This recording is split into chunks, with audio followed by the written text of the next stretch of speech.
Reelslar strukturasini kim o'ylab topadi akalar? Men misol hech kimga ziyonim tegmasdan video ko'rib o'tiraman jinnigatdi videolarni. Keyin bitta aka chiqadida, sen kitob o'qimasang deydi, hech kim bo'lmaysan deydi.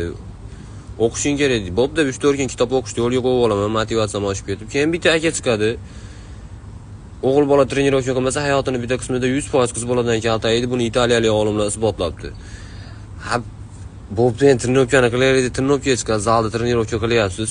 Shunda bitta reels keladi. Xitoylik 16 yoshli bola o'zini $1 million ishlab topdi. Siz nima qildingiz? So'kib ham qo'yadi videoda o'rtasida. Ha, bo'pti deysiz, endi ishlash kerak, ishga chiqib ketasiz. Trenirovka ham qolib ketadi, ishlab yuribsiz. Keyin yana bitta chiqadi-da, agar odam ishlab boy bo'lganida, eshak boy bo'lardi. Ishlab boy bo'lmaydi deydi. Agar damalama o'lib ketsa hammasi bab ishlab boy bo'lmaydigan. Damalab o'tirsiz, yana haliga aka chiqadi-da, oxirgi marta qachon kitob o'qidingiz? Bitta strukturaga tushaylik.